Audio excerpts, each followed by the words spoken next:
Muito bem, a existência de Deus no livro As Leis de Platão.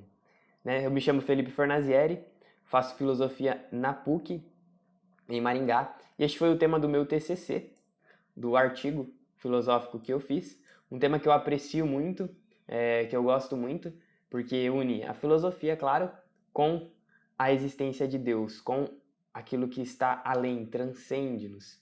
Então, espero que você aprecie, né? Você que gosta aí da filosofia ou você que gosta dos temas que fazem referência a Deus. Né? Este artigo você pode baixar, ler, o link está aqui na descrição.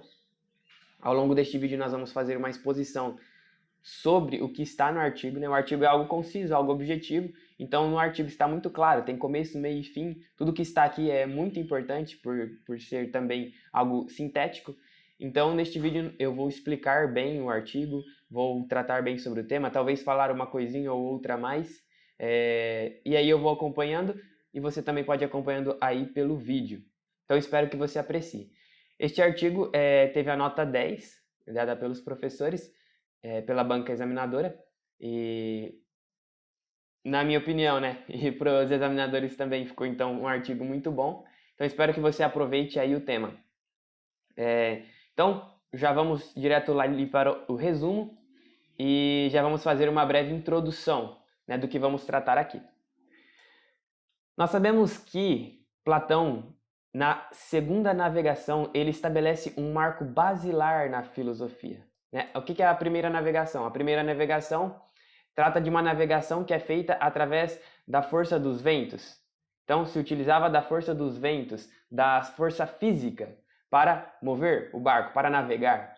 Né? Aí Platão estava querendo simbolizar quem? Os naturalistas, que buscavam causas físicas para explicar a origem da physis, a origem do cosmos, a origem do universo. No entanto, Platão ele fala também sobre a segunda navegação, esta passagem que é muito importante dentro da filosofia.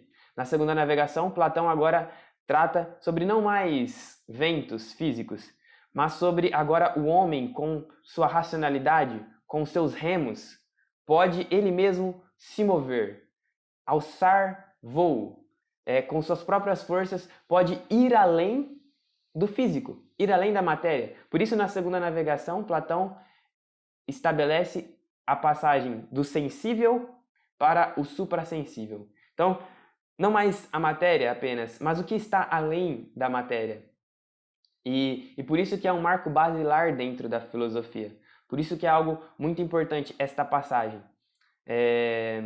Platão, nós sabemos, é um dos maiores filósofos da história, né? Junto ali com Sócrates, Aristóteles, mas principalmente Platão, porque Sócrates não deixou nada escrito, Platão que falou muito do que Sócrates disse. E Platão foi o primeiro a deixar uma vasta obra, né? E depois o seu discípulo Aristóteles, ele segue muito do que Platão disse, claro, muda bastante coisa, enfim, tem outra filosofia, mas acompanha o mestre, inclusive expõe muitas coisas do mestre.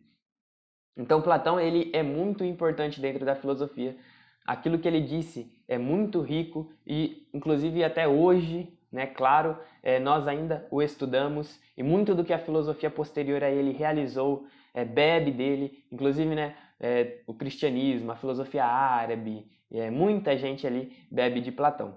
Então esta passagem ela é muito importante porque o homem, né, ele recebe como que um par de asas e alça voo, né, para a metafísica. No entanto, aí vem uma seguinte pergunta: mas qual é o limite então desta metafísica? Qual é o limite desta investigação que Platão inaugura? Se ele inaugura o suprassensível, o transcendente, qual que é o fim de tudo isso? Qual que é a causa primeira? Quais seriam os primeiros princípios?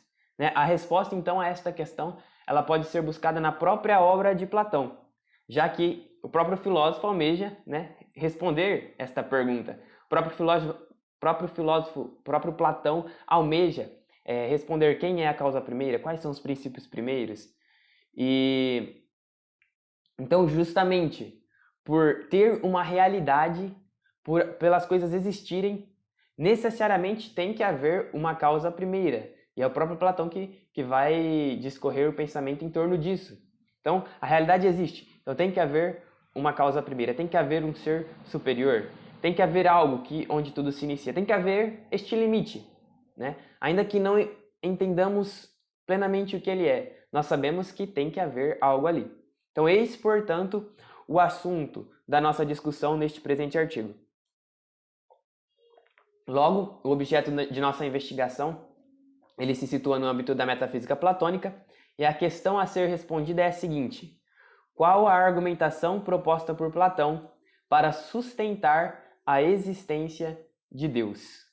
O que Platão argumenta? De que forma ele discorre o seu pensamento para sustentar a existência de Deus? Então, sim, Platão, nós vamos ver, ele sustenta, ele defende a existência de Deus e com garras, com unhas e dentes. A gente vai ver como que é bacana a forma que Platão se expõe. Então, nossa pesquisa ela busca contribuir, este artigo busca contribuir para esta discussão, este que é um dos maiores problemas da filosofia, a existência de Deus. Ao mesmo tempo que implica inúmeras perguntas, possibilita também inúmeras respostas. É um tema muito rico, muito necessário.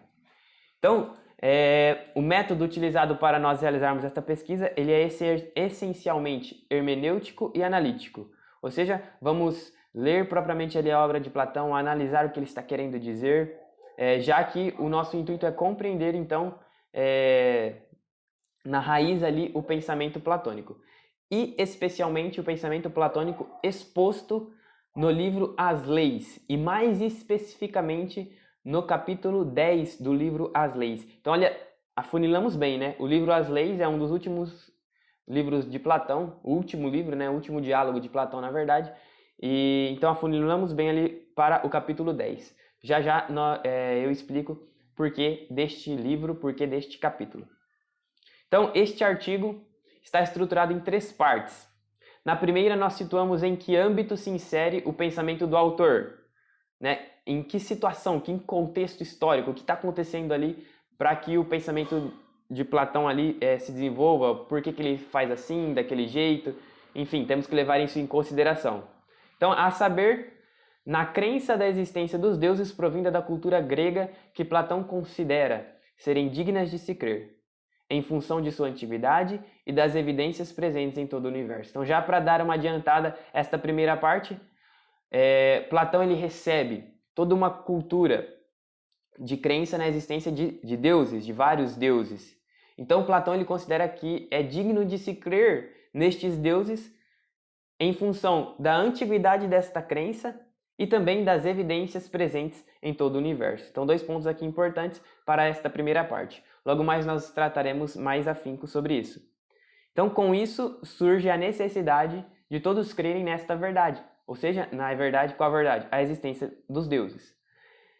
Na segunda parte, então, nós vamos expor os argumentos que sustentam a existência de Deus presente na obra de Platão. Então, de fato, ele estabelece alguns argumentos, ele faz ali, né, uma dialética, ele faz ali a exposição de argumentos. Então, de forma bem concisa, sintética, sistemática, nós vamos também expor os argumentos que o próprio Platão expôs. Este insigne filósofo, Platão, ele finca, portanto, as bases de inúmeras provas da existência de Deus que o procederão. Nós sabemos lá, por exemplo, Santo Anselmo, São Tomás de Aquino, o próprio Aristóteles, vão falar sobre, de uma forma ou de outra, vão falar sobre provas que sustentam a existência de Deus e o ser superior. Causalidade, movimento, enfim, vamos tratar sobre alguma delas também. Mas Platão ele já inaugura muitas destas provas, inclusive com as próprias palavras que depois serão usadas, aí essas 2 principais que eu cito, a prova da causalidade e a prova do movimento. E finalmente na terceira parte identificamos os desdobramentos decorrentes da concepção sobre Deus de Platão. Então, a partir do momento em que Platão estabelece a existência de Deus, de uma causa primeira, de um ser superior, existem alguns desdobramentos, existem algumas consequências de tudo isso, e nós iremos ver isso. Então é inegável que este é um assunto muito relevante. Ao citar em suas obras o ser ao qual damos o nome de Deus, Platão inevitavelmente demonstra, mesmo que de maneira incompleta, quem é Deus. A escolha então deste tema reflete a necessidade de buscarmos, à luz da filosofia platônica que ecoa pela história respostas sobre a existência de um ser primeiro. Né? Na contemporaneidade, nós vemos que os assuntos referentes ao mundo das ideias, ao suprassensível, ao transcendente, à metafísica, aquilo que está além da matéria, do sensível, né? Daquilo que a gente pode ver, tocar, nós vemos que estes assuntos estão sendo peremptoriamente descartados. Né? As pessoas não querem mais pensar nisso. Né? São tantos estímulos dia a dia, tantas coisas que aparecem em nós, que não paramos mais para pensar na razão das coisas. Não paramos mais para pensar que pode existir algo além. Né? Qual que é a causa de todas as coisas? De onde vim, para onde vou, quem eu sou? Né? Apenas estamos vivendo cotidianamente. É um fechamento a estas ideias que torna, por exemplo, o próprio Deus como sendo uma ilusão cômoda. Né? Eu acredito em Deus, mas este Deus é uma ilusão cômoda, é um Deus que está lá quietinho, paradinho, não influencia na minha vida, eu levo a minha vida, eu trabalho, eu vivo, eu gasto, eu compro, enfim.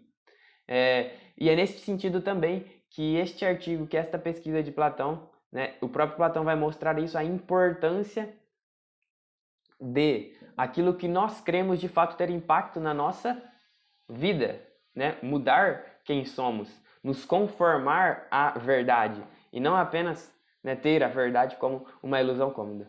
Então, não é este o caminho que os antigos filósofos ensinaram, tanto prezaram, e por isso devemos recorrer a eles para entender e compreender o que eles estavam querendo dizer. Muito bem, então fechamos aqui o resumo, a nossa pequena introdução. Entendemos aí, né, como que se vai discorrer o artigo, a forma que será tratada, a forma que a pesquisa será feita, as 3 partes em questão divididas do artigo. Já vimos também um pouquinho de qual direção vai tomar o pensamento de Platão. E agora nós entramos então na primeira parte do artigo, a existência de Deus no âmbito do pensamento platônico.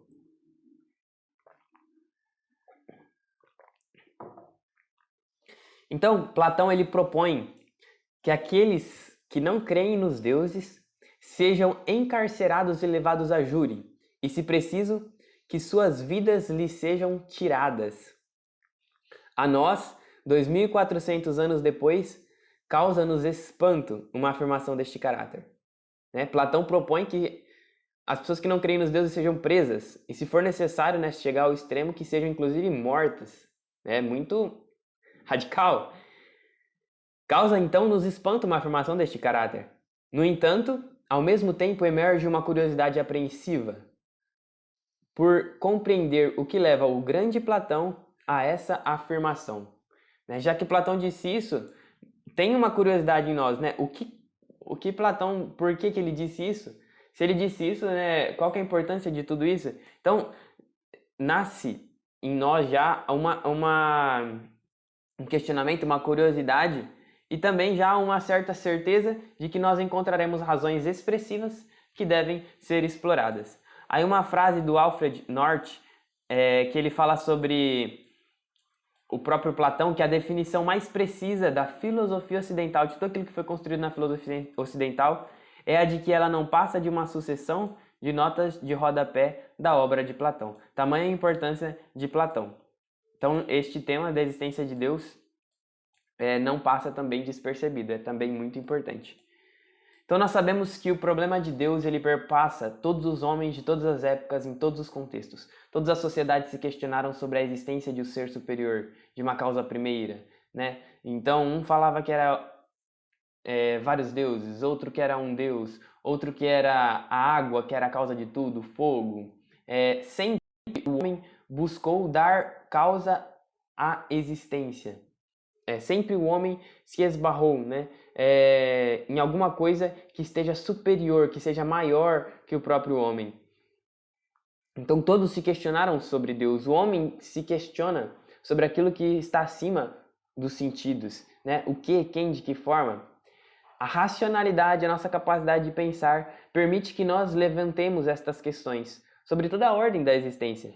Então, ao longo da história, nós percebemos que vários métodos foram utilizados para estabelecer aquilo que costumeiramente nós damos o nome de Deus.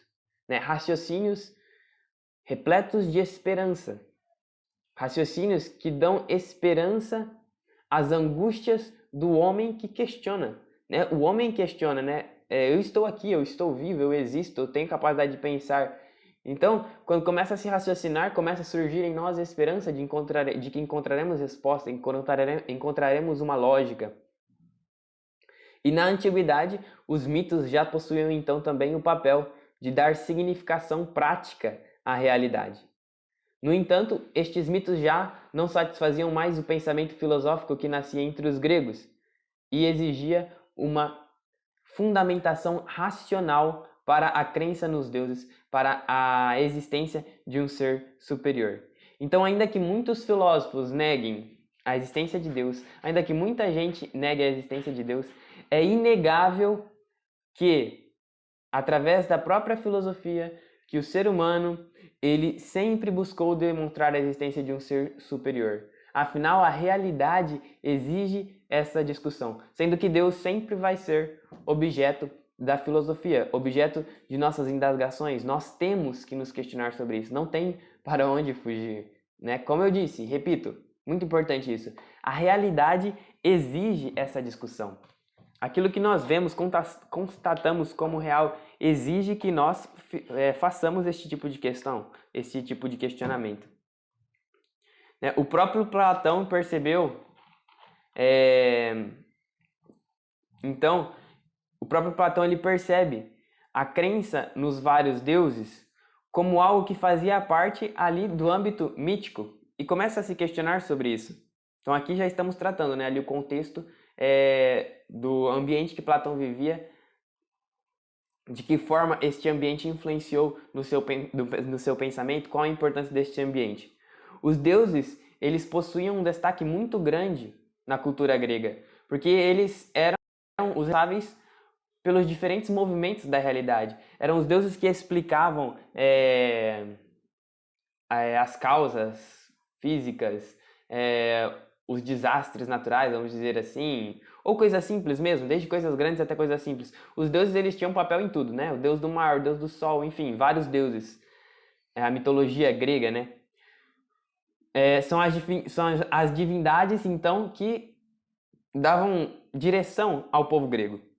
No entanto, nós percebemos que a busca que Sócrates insistia em entender e compreender estes deuses, ela também se dá de forma marcante em Platão, que como mestre também se questionou sobre a crença nos deuses e tentou racionalizá-la. Sócrates se questionou sobre os deuses gregos, se questionou sobre os deuses em que o povo ali acreditava. E Platão não ficou longe disso, também foi no mesmo caminho do seu mestre e também se questionou. Tanto é que uma das causas da morte de Sócrates é a sua descrença nos deuses nacionais gregos, né? É um motivo também que leva o próprio Platão a depois ter cautela quando ele trata sobre o assunto. Nós vamos ver que Platão ele é muito prudente, ele é muito sensato, ele vai devagar tratando sobre o tema. Ele quer dizer algo, mas não pode dizer expressamente, senão o povo não vai entender. Ele quer esclarecer algo, mas ele mesmo também não tem tanta clareza assim, né? Mas fato é que ele estabelece uma direção. Fato é que Platão estabelece um caminho. Tudo isso que eu estou dizendo até agora é uma introdução. Logo, logo a gente vai chegar no conteúdo mesmo e aí vai ficar mais interessante também. Né? Mas é importante entender estes contextos para nós depois não ficarmos perdidos. Então, segundo Dodds, Platão utilizava das crenças comuns na época para transmitir os seus ensinamentos. Então, Platão utilizava das crenças do povo grego para transmitir os seus ensinamentos. Né? E para qual direção, então, se dirigia o pensamento de Platão? Primeiramente, é importante nós entendermos isso, termos claro isso, que Platão ele jamais nega a existência dos deuses gregos. Conclama por vezes o culto a eles. No entanto, o seu raciocínio leva-o a questionar quais seriam esses deuses e por que da sua existência. Então, ali uma citação do Dodds, ele fala assim, no Crátilo, por exemplo, Platão faz Sócrates dizer que não sabemos nada sobre estes deuses. Aqui Platão já questionando esta crença nos deuses, tentando racionalizar, tentando entender, tentando ultrapassar o mito, né? Platão faz Sócrates dizer que não sabemos nada sobre estes deuses, nem sequer seus nomes verdadeiros. E já no Fedro, que imaginamos um Deus, Platão dizendo, nós imaginamos um Deus sem ter visto uma ideia ou forma adequada de como ele é. Em ambas estas passagens, a referência é feita aos deuses mitológicos. A implicação parece ser a de que o culto a tais deuses não possui nenhuma base racional, empírica ou metafísica. Seu nível de validade, no melhor dos casos, da mesma ordem daquele que Platão confere às intuições do poeta ou do vidente. Então Platão está querendo dizer que aqueles que acreditam nestes deuses, né, tá dando uma cutucada aí, isso não tem nenhuma base racional, empírica ou metafísica. E que a validade disto se assemelha às intuições de um poeta ou de um vidente. Né? Aí é o Dodds comentando o que Platão fala ali no Crátilo, no outro livro de Platão, e no Fedro. Então, Platão ele se submetia às necessidades dos homens gregos que não estavam preparados para o anúncio, olha que importante isso, de uma teologia natural. Platão estava desenvolvendo uma teologia, estava desenvolvendo ali um novo raciocínio de um Deus primeiro, de um ser necessário. E então ele se submetia à cultura grega ali, à concepção grega, para expor o seu raciocínio. Então é essa a prudência que nós falávamos lá no início, é este cuidado que Platão tem. Né? Afinal, Sócrates tinha sido morto por não crer nos deuses nacionais. Então Platão ele tinha muita cautela. Né? E outra, ele também queria fazer uma investigação séria, né? Todo o legado que tinha ali da cultura grega, ele não podia simplesmente descartar isso. Né? Se ele estava sendo, naquele momento, tendo a capacidade de raciocinar, de pensar sobre isso, é porque é algo que ele recebeu da cultura grega. Então, continuando ainda neste ponto, Platão, ao longo de seu pensamento, se utiliza de mitos para explicar verdades obscuras. O limite da razão não impede de vasculhar os possíveis princípios eternos, que por sua vez já são delimitados em seu perímetro através de um raciocínio prévio, porém desconhecidos no conteúdo de sua área. Então nós sabemos que Platão ele utiliza muito dos mitos, né? Aí, por exemplo, a primeira e a segunda navegação já é uma forma, né, de contar algo, né? O mito da caverna e tantos outros mitos. Platão utiliza disso para expor verdades obscuras. E aí por que a segunda parte deste período que eu li? Por quê? Porque a razão ela tem um limite. Ela chega até um determinado ponto, que até aqui nós sabemos claramente tudo que é. No entanto, nós podemos delimitar, né, a área, podemos delimitar o perímetro, melhor. O perímetro, né, um quadrado, nós podemos delimitar o perímetro. Podemos ver ali, nós enxergamos o quadrado. Mas muitas vezes nós não sabemos o que contém ali dentro daquele perímetro. Nós não sabemos o conteúdo da área. Então Platão ele vai muito nesta direção. Ele consegue perceber que tem que haver um Deus, que tem que haver um ser primeiro, que tudo rege, que tudo criou, que dá movimento às coisas. No entanto, ele não sabe quem é este ser primeiro. Né? No entanto, ele não sabe o conteúdo deste ser. Então, por isso que utiliza dos mitos. Né? Eu tenho delimitado até onde a razão me permite. No entanto, mais do que isso, eu não consigo saber, não tem como saber. Existe uma obscuridade que faz parte mesmo de certas verdades que estão muito acima de nós. Afinal, se conhecêssemos todas as verdades, nós mesmos, né, faríamos parte ali de Deus. Nós mesmos seríamos um ser eterno. Né? Veja bem, podemos conhecer a Deus, compreendê-lo totalmente? Não, senão nós seríamos Deus. Né? Senão nós nos assemelharíamos na totalidade a Deus. Né? Deus que conhece tudo, não as criaturas inferiores. Então nós podemos ter ali a ideia, podemos compreender um pouco de quem é Deus, mas totalmente jamais. Ainda assim, através dos mitos, Platão propõe interpretações consistentes, lógicas e embasadas. Em As Leis há um diálogo muito importante sobre essa questão dos mitos. Né? O Cleinias, né? As Leis é um diálogo, né? Um diálogo com três personagens principais, né? O ateniense, o Cleinias e o outro que me fugiu o nome agora, mas logo eu lembro e a gente comenta sobre ele. Então aqui é um diálogo entre o Cleinias e o ateniense. O Cleinias pergunta, e quem é este Deus, né, de que Platão estava falando? Aí o ateniense responde, será que não deveríamos então recorrer mais uma vez ao mito? De modo a responder satisfatoriamente a esta questão? Então vamos recorrer ao mito para poder compreender quem é este Deus. Aí Antônio Freire, um comentador de Platão, diz assim, que os mitos em Platão não são pura ficção. São antes roupagem poética de profundas intuições filosóficas. Né? A filosofia, a racionalidade, ela possui um limite.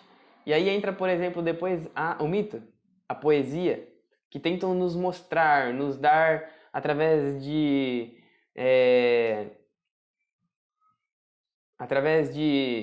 dos próprios poemas, mitos, através de metáforas, tenta nos mostrar um pouco do que pode haver além disso. É tudo mentira? Claro que não, tem um significado maior por trás disso. Está querendo nos dar uma direção, está querendo nos mostrar, né, aquele perímetro, ao menos o perímetro. Se não conseguimos conhecer a área, ao menos o perímetro nós ali temos noção. Então, continuando, quanto ao contexto peculiar em que se desenvolve a obra de Platão, nós notaremos mais para frente ali que em diversas passagens é estabelecida a necessidade de um ser primeiro. Mesmo que haja esta roupagem mítica, ainda assim se mostra latente, é inegável que transparecem princípios que não são submetidos a outro, sendo, portanto, princípios primeiros e superiores. É isso que nós estamos buscando nesta investigação. Estes princípios, primeiros e superiores, né? Johannes Harshberger, ele fala que Platão é verdade e recorre frequentemente ao modo de exprimir-se da religião popular, embora fosse, pessoalmente e sem dúvida, monoteísta. Sempre que fala com total seriedade e externa o seu íntimo, diz em regra, Deus era vez de deuses. Então você já viu aqui falando sobre os deuses, né? E Platão vai falar deuses, vez ou outra vai falar Deus. E nós vamos entender isso, o porquê disso, né? Está muito relacionado aí com a cultura grega, com o ambiente em que Platão estava inserido. Lembrando que esta primeira parte aqui do artigo nós estamos falando sobre a existência de Deus no pensamento, no âmbito platônico.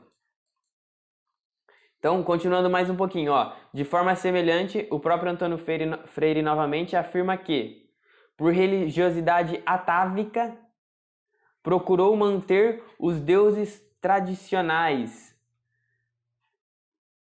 subordinados a um Deus supremo e racionalizando-os com base científica na divinização dos astros.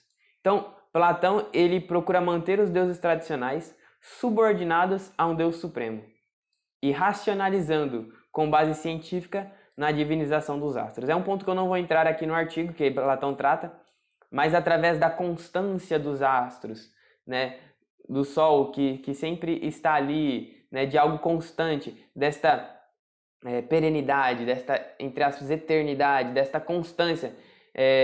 Platão ele busca também através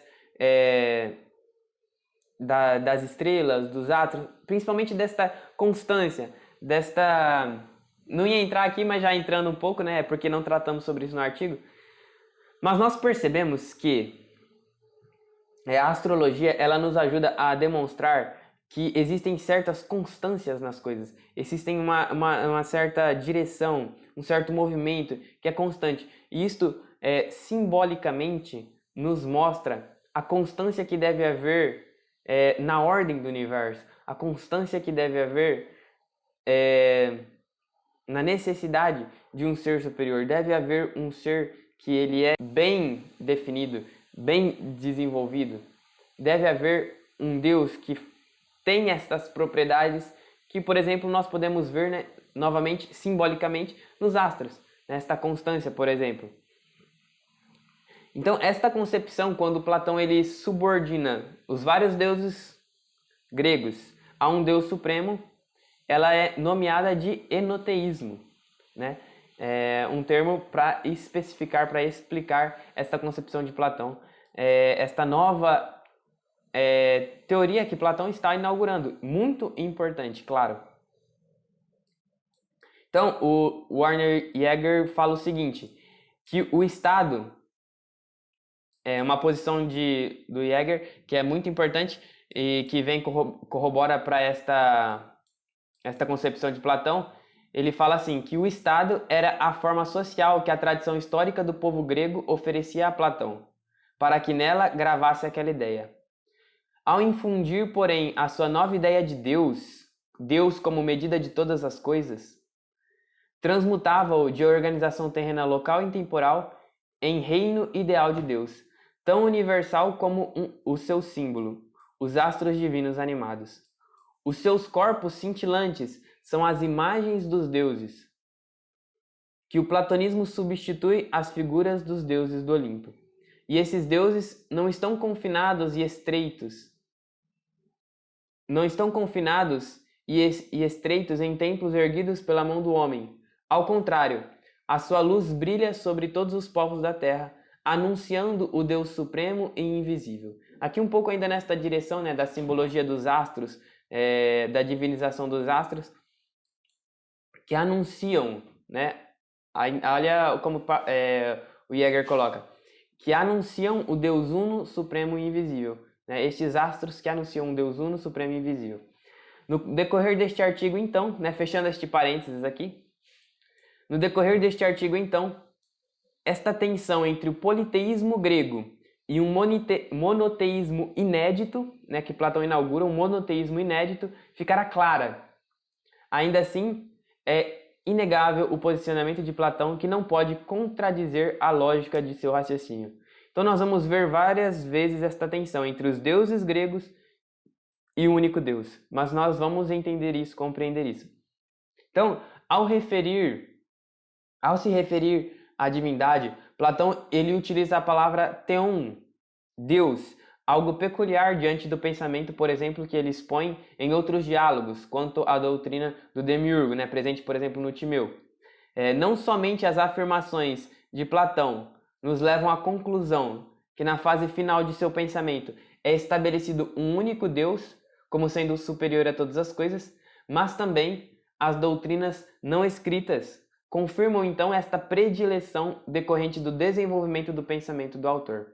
Então nós vemos que várias vezes Platão, em outros diálogos, trata sobre o Demiurgo, trata de maneira mítica, de maneira obscura, e aí a gente tem a tendência a levar a colocar em tensão tudo isso, a colocar em contradição, ou é isso ou é aquilo. E não, nós vamos compreender a partir da exposição que Platão faz no livro As Leis, que há uma continuidade, que há uma direção, que há um crescimento no pensamento do Platão. Por exemplo, no Timeu, Platão apresenta uma concepção bem clara sobre a figura do Demiurgo. Quem que é o Demiurgo? O Demiurgo é o artesão, aquele que moldou a matéria e fabricou o universo. Um arquiteto que moldou, que fabricou, que desenvolveu o universo. O ser que deu ordem ao mundo que estava em caos.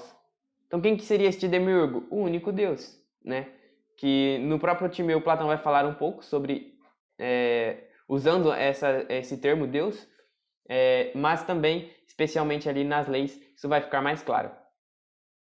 E quanto às doutrinas não escritas, da qual nós comentamos aqui, que as doutrinas não escritas confirmam esta predileção de Platão por um único Deus. Olha o que Giovanni Reale fala sobre estas doutrinas não escritas, que são aqueles diálogos que Platão não escreveu, mas que os seus discípulos escreveram, deixaram por escrito, falaram, trataram sobre. Para Giovanni Reale, estas doutrinas são as que Platão quis comunicar exclusivamente mediante a dimensão da oralidade dialética, provinda principalmente também de um discípulo muito importante, Aristóteles. Aristóteles comunicou muito do que Platão não quis escrever, mas também outros tantos discípulos. O próprio Platão, no Fedro e na Carta 7, trata sobre a questão destacando a superioridade do ensinamento oral. Então a gente percebe alguns posicionamentos de Platão, especialmente aí no Fedro e na Carta 7, em que ele fala da importância do ensinamento oral, que muitas verdades, muitas coisas que são tão profundas, elas têm que ser comunicadas oralmente.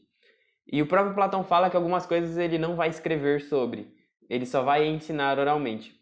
E estas são as coisas mais importantes, Platão fala. Então, olha que paradoxo, né? Ele mesmo está dizendo que é muito importante, né? Que a gente vê e, nossa, isso é riquíssimo. A filosofia enxerga isso, né? No entanto, o próprio Platão fala que aquilo que é de mais importante ele não vai escrever. E aí nós sabemos que muitos discípulos de Platão escreveram e trataram sobre isso. Inclusive, o próprio Platão às vezes elogia alguns destes escritos. Por exemplo, uma conferência sobre o bem que Platão deu, várias aulas sobre o bem. Ele não escreveu nada, mas muitos discípulos escreveram sobre isso. E para Platão, aquele ensinamento oral era aquilo que havia de mais importante. Então, estas doutrinas não escritas, elas corroboram para esta exposição que nós estamos fazendo aqui de um Deus primeiro e de que os outros deuses estariam subordinados a esta causa primeira. Então, por isso, da existência de Deus. Então, continuando. Aqui está, parei um pouquinho para pegar o livro, que não estava aqui. Este é o livro Platão, As Leis, que nós iremos tratar basicamente neste artigo. Especialmente o capítulo 10. Né? É o último e mais extenso dos diálogos do mestre da academia. Trata sobre diversos temas como gnoseologia, ética, política e ontologia, sendo que sempre com o intuito de compreender a promulgação das leis e a conduta dos cidadãos. Então, sobre estes variados temas, Platão sempre tenta entender, né, a promulgação das leis e a conduta dos cidadãos. Representa mais, olha que interessante, este livro representa mais de 1/5 de todos os escritos de Platão. E reúne o pensamento amadurecido do velho Platão, né? É o último dos diálogos.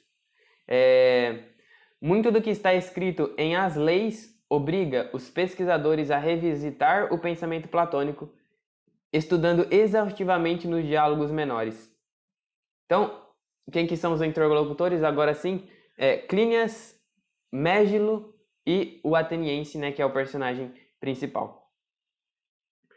Então este livro ele faz a gente revisitar o pensamento de Platão e mudar várias coisas, ver contradições, ver que o pensamento de Platão se alterou. Não é isso. É algo mais incrível ainda.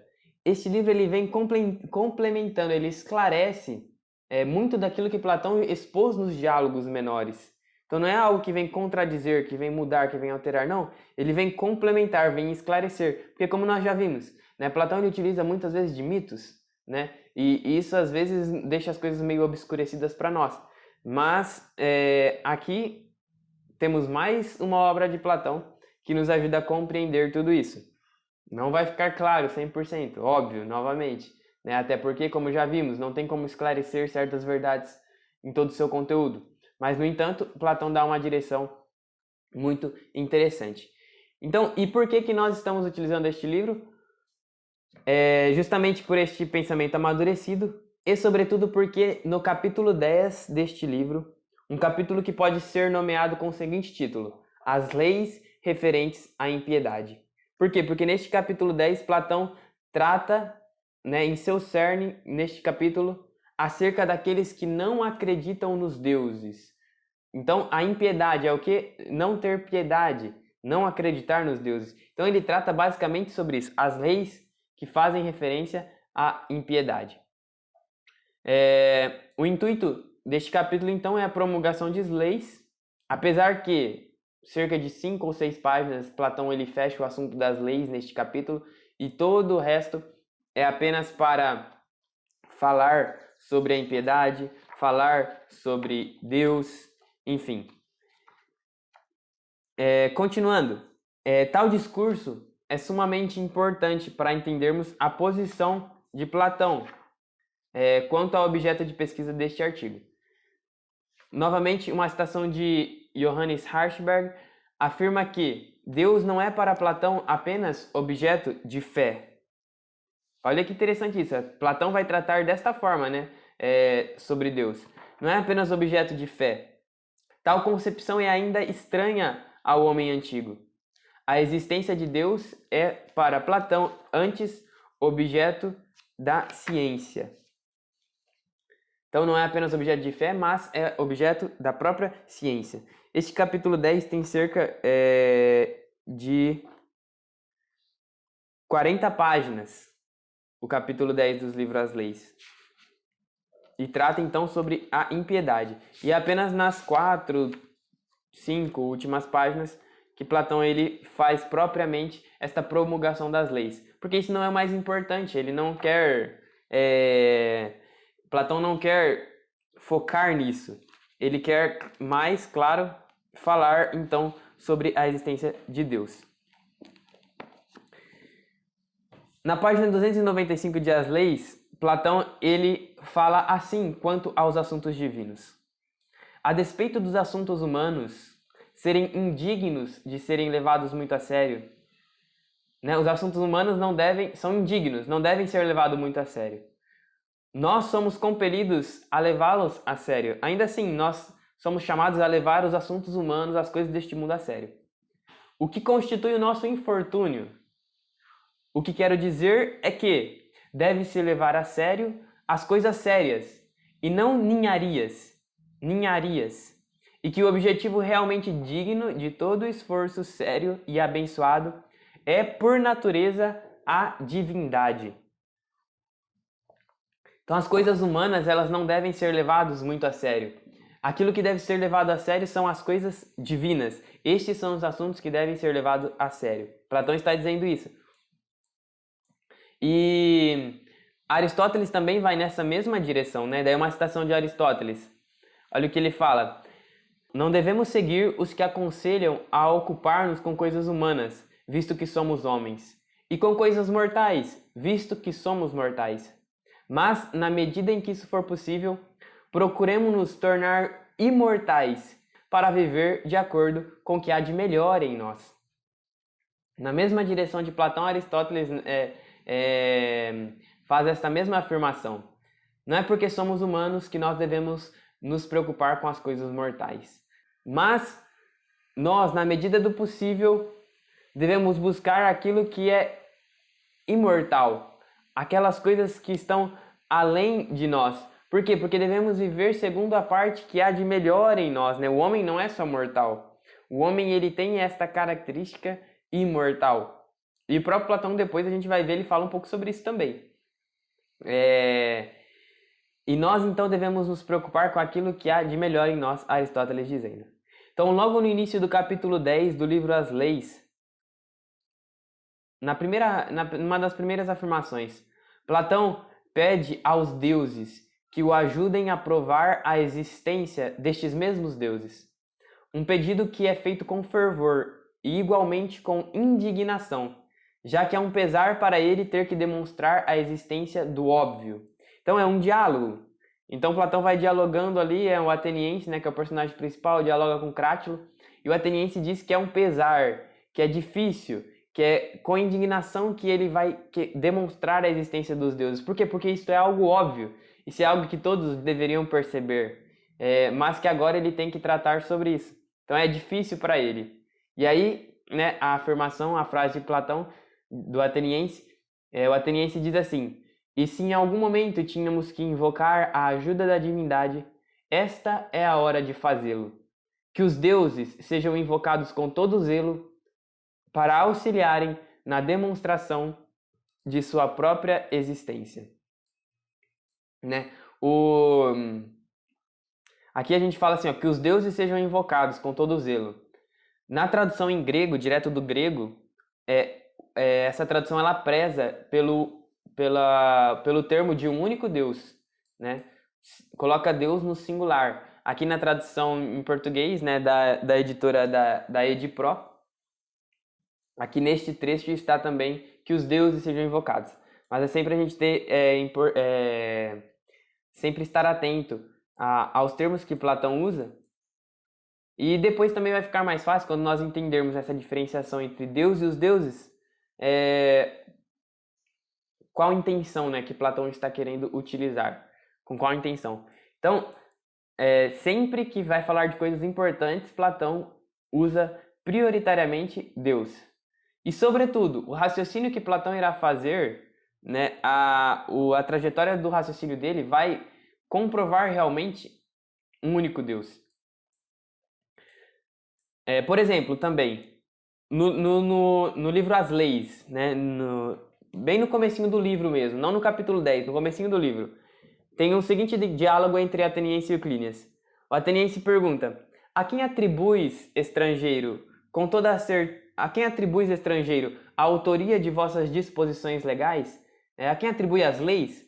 A um Deus ou a algum homem? Aí Euclínides responde: a um Deus, estrangeiro, com toda certeza a um Deus. As duas primeiras frases do livro As Leis. Olha que interessante isso. Já demonstra então que em direção que vai tomar ali a exposição de Platão. Platão, ele considera que não deve ser fácil, a partir da verdade, afirmar a existência dos deuses. Afinal, a causa da sua impiedade não é somente a sua incontinência em relação aos prazeres e apetites, mas, sobretudo, os descrentes e ateus possuem uma penosíssima ignorância que passa por ser o auge da sabedoria. Então, a causa da descrença nos deuses não é somente devido à incontinência em relação a prazeres e apetites que as pessoas têm. Não é só esta atenção que as pessoas dão às coisas materiais apenas, né? Aquela ilusão cômoda que falávamos no início. Mas é sobretudo porque os descrentes e os ateus, eles possuem uma penosíssima ignorância que passa por ser o auge da sabedoria. É isso mesmo que Platão está querendo dizer, que os descrentes e os ateus, eles possuem uma penosíssima ignorância, que eles acham que é o auge da sabedoria. A partir disso, então, Platão ele opta por utilizar dos melhores argumentos, os que mais persuadem, os que mais buscam de fato demonstrar, convencer as pessoas, sem nenhuma reserva, sem poupar palavras. Platão irá utilizar os melhores argumentos para demonstrar que Deus existe. Para Platão é difícil encontrar uma forma de argumentar a favor dos deuses sem paixão, né? Já que a causa de indignação e constrangimento ter que argumentar tal certeza, né? Como já vimos. Isso também entra um pouco naquela questão do ensinamento oral, né? Já que isto é algo que tem que ser passado ali pessoalmente, dia a dia, cotidiano, é muito difícil para Platão ter que argumentar aquilo que é óbvio, aquilo que todos deveriam acreditar. Então Platão ele afirma quanto à existência dos deuses: esta existência está mais segura do que todo o resto. Configura-se esta existência no mais alto grau de importância na ordem de existência dos seres. Além disso, por ser uma certeza indubitável, a divindade é, portanto, princípio fundamental. Aí Platão, ele perplexo, né, sobre aqueles que não creem nos deuses, ele exclama assim: quanto à não existência dos deuses, como alguém dotado de um grão de senso o afirmaria? Como alguém dotado de razão afirmaria que os deuses não existem? Que seja nosso prelúdio de abordagem a tais indivíduos de mente corrompida, então desapaixonado, e atenuando o fogo de nossa paixão, lhes falemos suavemente. Então Platão, ele respira, ele atenua o fogo da sua paixão, o seu amor aos deuses, e ele quer falar agora suavemente, com paciência, para aqueles que não creem nos deuses, para aqueles que não creem em Deus. Então, a partir disso, aí temos um exemplo claro deste posicionamento que Platão toma. Ele fala a um suposto jovem que não crê nos deuses. Ele diz assim a este jovem: meu filho, és ainda jovem, e o tempo, à medida que avançar, te fará alterar muitas das opiniões que agora sustentas. Assim, aguarda até então antes de emitir juízos sobre matérias de suma gravidade e importância.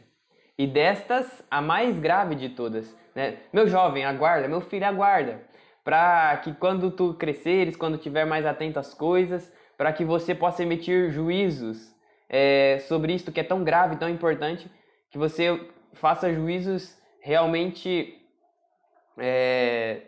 sábios, Aí continua Platão: nem tu, por conta própria, nem ainda teus amigos foram os primeiros e mais originais a adotarem essa opinião sobre os deuses. Pelo contrário, é verdade que pessoas que sofrem dessa doença estão sempre nascendo em números maiores ou menores, né? A impiedade, a descrença nos deuses para Platão é uma doença, e estas pessoas estão sempre nascendo em números maiores ou menores.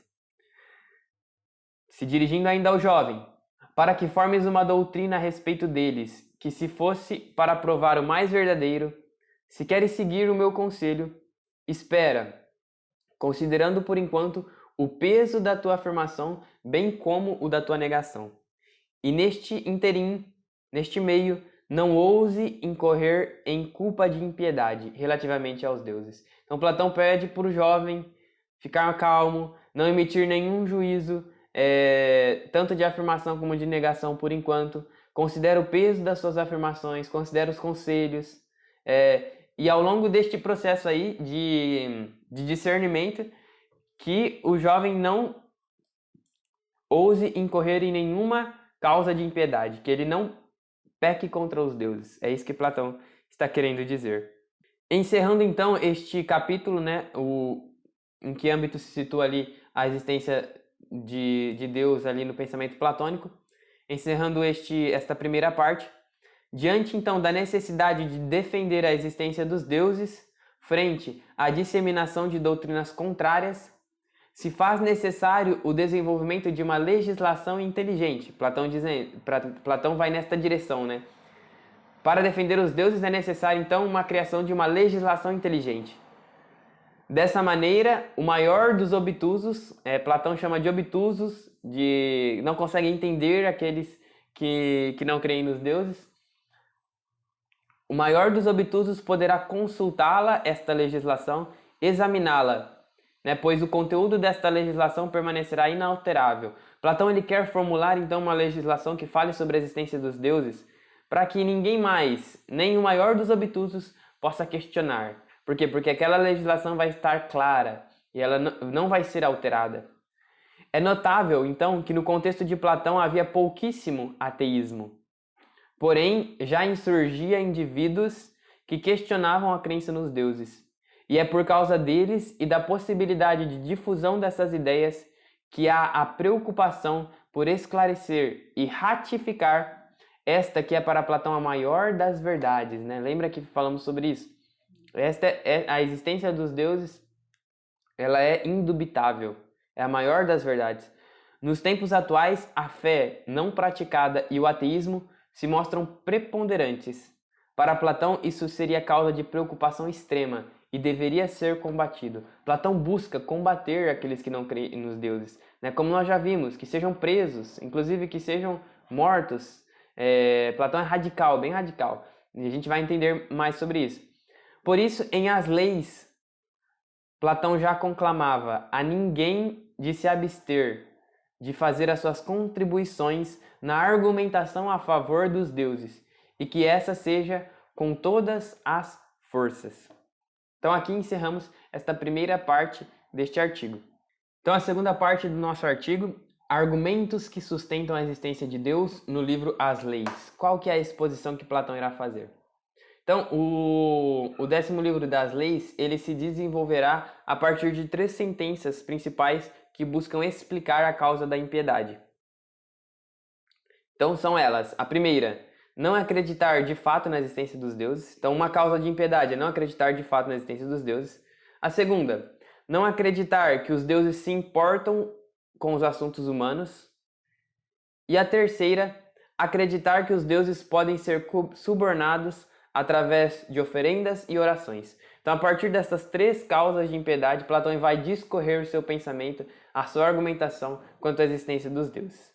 O capítulo 10, ele se desenvolve a partir dessas 3 sentenças, e a gente vê que a partir delas surgem muitas outras questões que são muito importantes e pertinentes, né? Por exemplo, a existência do mal do mundo, pessoas que acreditam que porque Deus não se importa com os assuntos humanos, então por isso que há o mal, então por isso que os deuses não existem, enfim, a gente vai ver um pouquinho sobre isso também.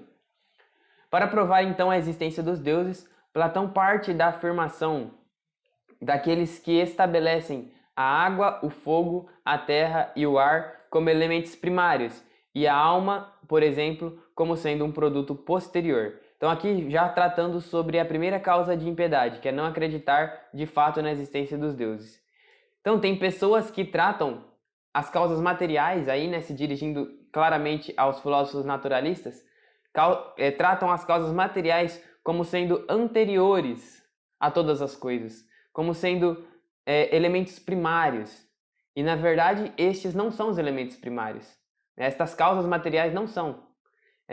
E Platão diz assim sobre estes, que aqueles que pensam desta forma poderiam ser chamados de um pensamento que tem, abre aspas, né, Platão dizendo, uma fonte de opinião irracional, comum a todos aqueles que sempre se ocuparam das investigações na natureza. Então, como nós estávamos dizendo, é uma crítica aos filósofos naturalistas, né? Para Platão, estes argumentos, né, que as coisas materiais são a causa da existência, né, que vamos supor que não existe um ser superior, que a matéria ela foi se desenvolvendo no caos e as coisas foram acontecendo e o homem apareceu, não existe uma ordenação no universo, não existe um ser racional que tudo criou. Estes que acreditam nestas coisas, estes argumentos são ímpios, são empregados de maneira enganosa, incorreta, fruto de um achismo, né? Platão vai nesta direção, ele afirma isso. É uma fonte de opinião irracional. Então, a respeito desta discussão, Platão afirma: o que era para todas as coisas, sem exceção a causa primeira de sua geração e destruição, é aquilo que essas doutrinas, que constituem almas ímpias, declaram ter se produzido não primeiramente, mas ulteriormente, sendo que do que era elemento ulterior, eles fizeram um elemento primário. E devido a isso, eles caíram em erro com relação à verdadeira natureza da existência divina. Então aqui, esclarecendo em miúdos, Platão está querendo dizer o quê? Que aqueles que acreditam que as causas materiais, que coisas materiais são a causa da existência de tudo, estes colocaram estas coisas que são elementos secundários como sendo elementos primários. Então, para ficar bem, um exemplo bem óbvio assim, né? Deus criou a matéria. Então, Deus é a causa primeira e a matéria é um elemento secundário. E aí, estas pessoas que creem nisso, elas afirmam o quê? Que as coisas, as matéria é a causa primeira. E aí coloca Deus como algo secundário daí. Ou seja, o homem que criou Deus, o homem que inventou Deus.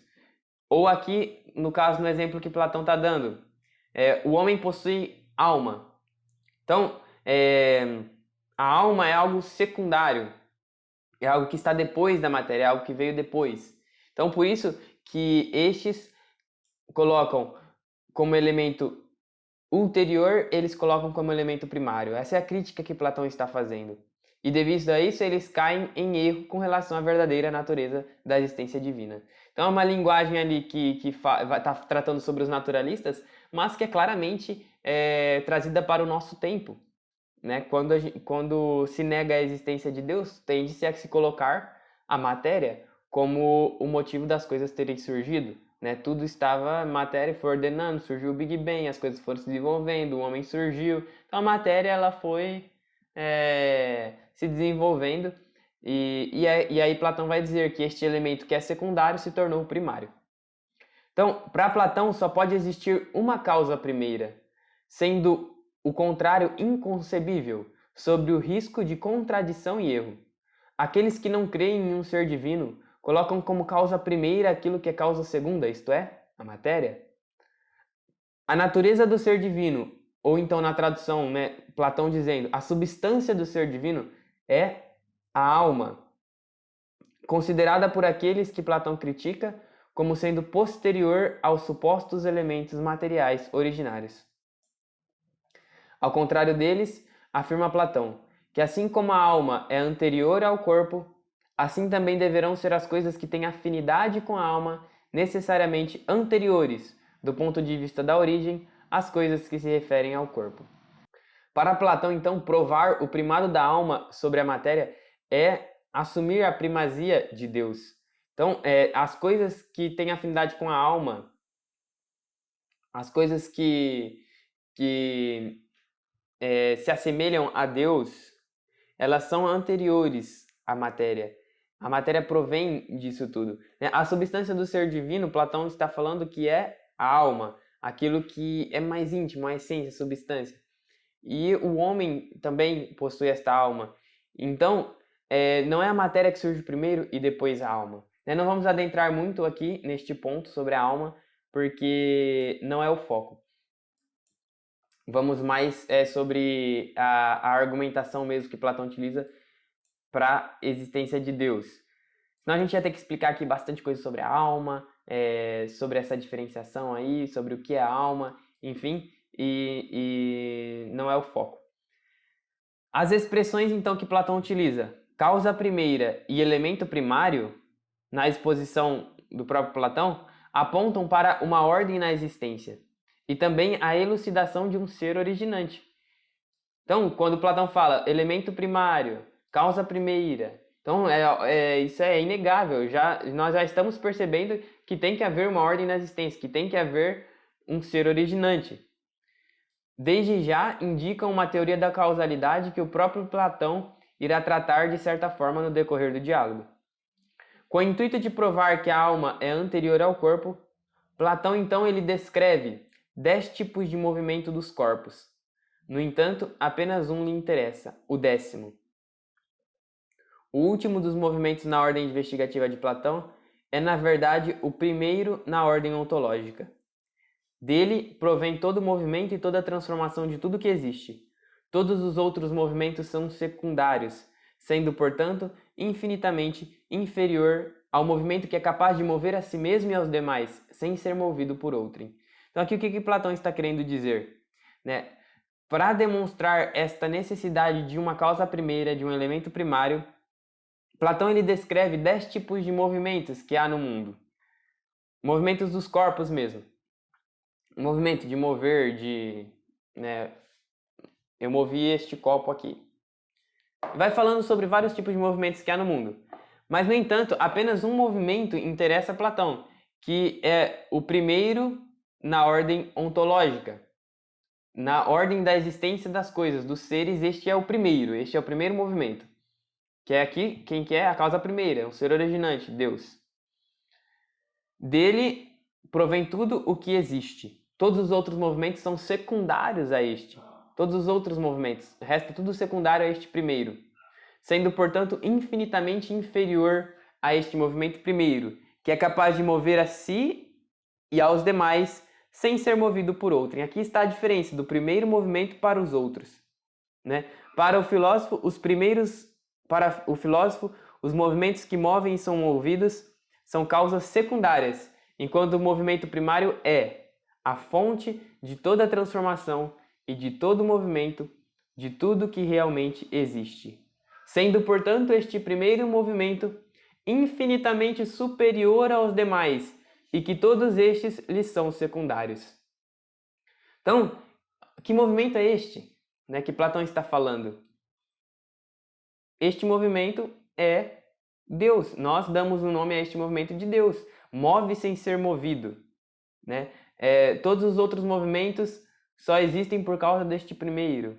Então, este ser primeiro, ele é Deus, tem que ser Deus. Desta forma, segundo Harshberg, a doutrina de Aristóteles sobre o motor imóvel se assemelha à concepção de Platão, já que este lança os fundamentos da prova aristotélica deduzida do movimento. Nós sabemos que Aristóteles depois vai desenvolver mais a teoria do movimento, sobre o motor imóvel, que move sem ser movido, que move por atração, mas é Platão que lança as bases. Estamos fazendo aqui citações diretas do que Platão escreveu. Então, olha o próprio Platão dizendo novamente: quando descobrimos uma coisa mudando outra, e esta por sua vez uma outra e assim por diante, destas coisas encontraremos uma que seja a causa primeira da mudança. Como poderá uma coisa que é movida por outra jamais ser ela mesma a primeira das coisas que causa essa mudança? É impossível. Não tem como uma coisa que é movida por outra ser a primeira, certo? Mas, quando uma coisa que moveu a si mesma transformou uma outra coisa e esta uma terceira, e assim o movimento se propaga progressivamente através de milhares e milhares de coisas, a sequência completa de seus movimentos deve proceder de uma fonte primária. Então, se há movimento no mundo, se há um universo que as coisas vão acontecendo, que existem causas e causas e causas, deve haver uma causa, uma fonte primária. Que dificilmente, Platão dizendo, que dificilmente pode deixar de ser a transformação produzida pelo movimento que gera a si mesmo. Não pode ser outra coisa. Tem que haver uma fonte primária de um movimento que move a si mesmo. Então, o 10º movimento, né, este último movimento, na ordem que Platão investiga as coisas, é na verdade o primeiro movimento na ordem ontológica. Este movimento é a causa primeira, que gera sem ser gerada. Por isso, fonte de todo movimento e causa de existência de todas as coisas. Neste mesmo sentido, nesta mesma direção, no Sofista, Platão afirma que certamente a geração das coisas possui uma causa divina e não existem por uma causalidade espontânea, sem o auxílio de pensamento algum. O movimento automotor para Platão é um ser que possui vida, e as coisas que estão vivas certamente possuem alma. A partir desse raciocínio, Platão chega à conclusão que a alma possui características do movimento que é automóvel. A alma humana, vamos dizer assim, ela possui características do movimento que é automóvel, do ser primeiro e da causa primeira. Por isso, Platão afirma que a definição para a alma é o movimento capaz de mover a si mesmo. A alma, por ter prioridade de origem, comanda o corpo, que é submisso, e por serem anteriores às coisas que possuem afinidade com a alma, surge a seguinte questão. Então, a partir desta concepção, desta constatação de que a alma ela comanda o corpo, né, e que a alma ela faz parte também do ser divino, né, se assemelhamos à causa primeira, Platão se questiona assim, né, no diálogo. Que tipo de alma então diremos que tem o controle do céu, da terra e de toda a revolução do universo? Aquela que é sábia e plena de virtude, ou aquela que não é nenhuma coisa nem outra? Teremos que afirmar que a melhor alma governa a totalidade do universo e o conduz em seu curso, que é do tipo descrito e perfeito como ela. Então, que alma que comanda o universo? Já que a alma é anterior a todas as coisas, já que a alma possui esta característica de mover a si mesmo, se assemelha à causa primeira, está contida na causa primeira, é uma coisa. Que tipo de alma governa?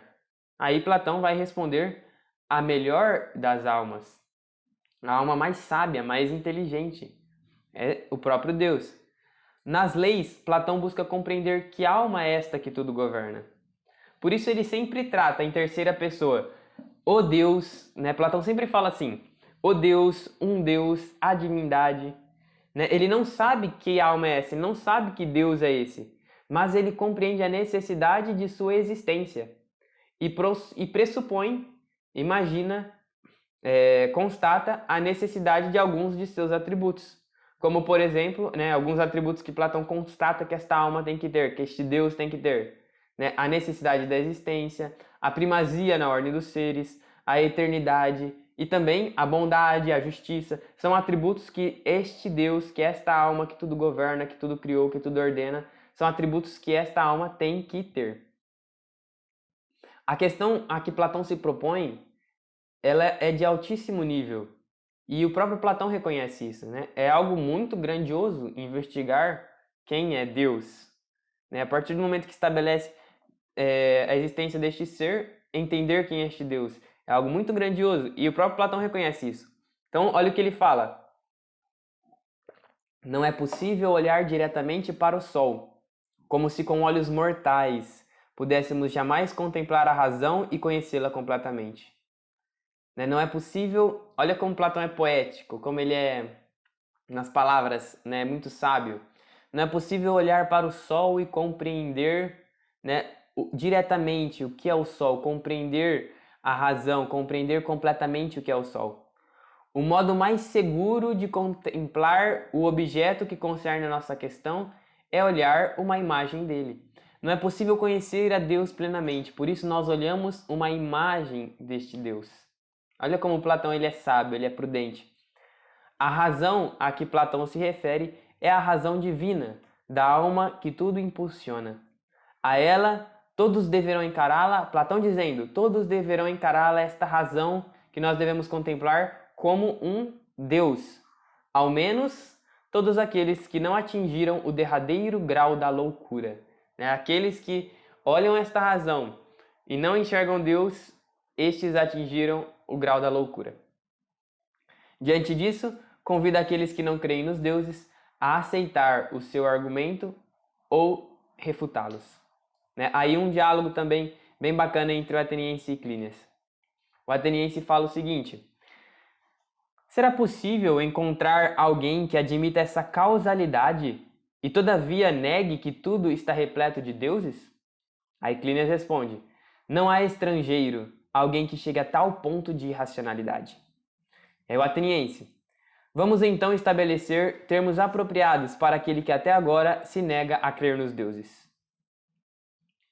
Aí o Clínias: que termos? O ateniense: ou que ele nos ensine que estamos equivocados, fazendo da alma a causa primeira de todas as coisas, juntamente com todas as afirmações consequentes que fizemos, ou que, sendo ele incapaz de dar uma explicação melhor do que a nossa, dê necessariamente crédito a nós e pelo resto de sua vida viva na crença dos deuses. Então, em síntese, para Platão, a alma ela é idêntica à fonte e movimentos primários do que foi, é e será. Então, a alma se identifica com a causa primeira, faz parte, é. E o automovimento é a definição daquela mesma substância que possui alma. Ou seja, a alma, como eu disse, se identifica com a causa primeira, faz parte de sua natureza e da sua substância divina. Então, esta identificação faz parte da essência, da substância, da natureza. Aí também é algo que nós já especifica melhor aí o que é a alma, e também não fica tão complicado de entender como se fosse outra entidade, outro ser, não. O ser humano possui alma, o próprio Deus possui alma, ele faz parte da sua natureza, da sua essência, esta racionalidade, esta capacidade, este espírito que move a matéria. E agora entrando então neste segundo capítulo, na segunda causa da impiedade. Continuando então aqui na segunda parte, os argumentos de Platão para provar a existência de Deus, estamos na segunda causa da impiedade, isto é, a crença de que os deuses são indiferentes aos assuntos humanos. Segundo Platão, este também é um dos motivos que causam impiedade, que fazem com que as pessoas não creiam nos deuses. Primeiro, ele pressupõe que aqueles que acreditam desta forma provavelmente o fazem por serem atraídos por uma divina afinidade para o que é de natureza semelhante, o que os leva a reconhecerem a existência dos deuses e inclusive a honrá-los. Ou seja, eles acreditam nos deuses, porém consideram que os deuses são indiferentes aos assuntos humanos. E acreditam por quê? Porque se assemelham àquilo que é de natureza semelhante. Os homens são semelhantes aos deuses. A partir disso, esses impiedosos raciocinam da seguinte maneira: se os deuses não fazem nada quanto às injustiças no mundo, logo eles são indiferentes às coisas concernentes aos homens. Se existe injustiça no mundo, se existe mal no mundo, é porque os deuses não fazem nada quanto a isso. Logo, eles são indiferentes aos assuntos humanos. Por isso, aí Platão dizendo, chegam ao presente mórbido estado mental em que opinas que os deuses existem, mas que menosprezam e descuram os assuntos humanos. Então é um presente mórbido estado mental acreditar que os deuses não se importam com os assuntos humanos. E para convencê-los do contrário, Platão afirma que os deuses eles são extremamente virtuosos, se preocupam com as pequenas e com as grandes coisas, pois zelam com autoridade sobre todo o universo. Aliás, sendo os deuses bons e excelentes, seria impossível que os deuses fizessem qualquer coisa indolente. A partir disso, Platão ele explana uma providência divina, muito interessante isso. Em outra parte, em As Leis, Platão fala assim sobre esta providência. Há um Deus que controla tudo o que é e que o acaso e a ocasião cooperam com esse Deus no controle de todos os assuntos humanos. É claramente uma explanação de uma providência, de uma presciência, de uma ordenação divina. Há um Deus que controla tudo.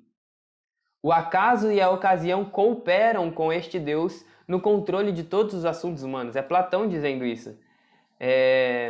Há um Deus que tudo conhece e orienta. Então, novamente, Platão. Todas as coisas estão ordenadas sistematicamente por aquele que cuida de tudo com um olhar na preservação e excelência do todo, no qual cada parte, na medida de sua capacidade, sofre e age segundo o que lhe é apropriado. Então, todas as coisas estão ordenadas para que, no final das contas, tudo coopere para a excelência.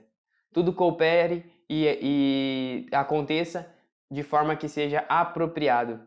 Essa providência, então, se dá por quê? Abre aspas novamente. Todas as criaturas mortais são propriedades dos deuses, aos quais pertence também o céu inteiro. Então, tudo está na mão dos deuses, tudo é dos deuses, e por isso todas as coisas estão ordenadas segundo a sabedoria e a presciência de Deus, dos deuses.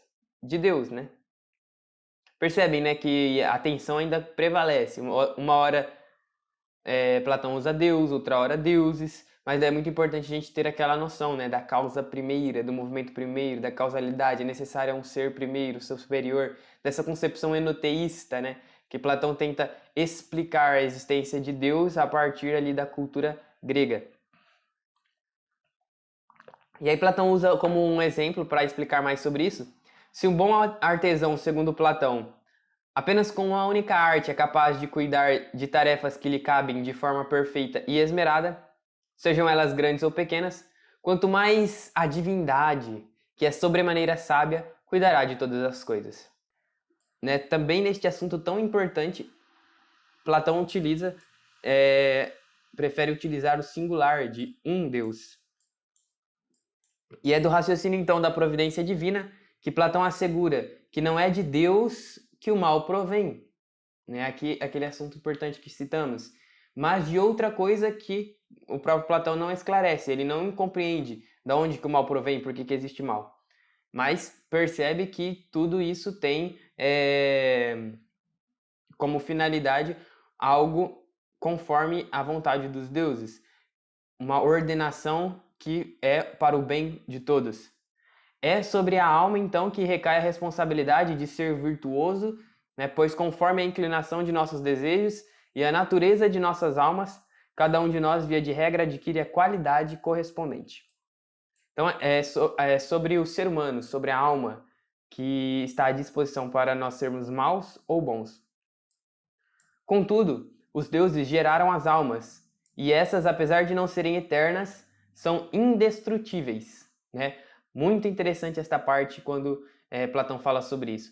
A alma ela não é eterna. Por quê? Porque eterna não possui início e não possui fim, né? Só Deus é assim, causa primeira, não possui início e não possui fim, é eterno. No entanto, a alma ela foi criada com uma característica de indestrutibilidade, uma característica que ela não vai perecer, né? Não vai morrer. Então ela se assemelha a uma eternidade. No entanto, ela tem começo, mas não tem fim, né? As almas elas não poderiam ser eternas porque a eternidade é atributo do que não tem começo nem fim, né? As almas, portanto, apesar de serem atemporais, foram geradas e, consequentemente, terão um destino após o fim desta vida. Aí Platão sobre isso, sobre este destino das almas, né? Segundo aquilo que elas escolheram, se escolheram o bem e o mal.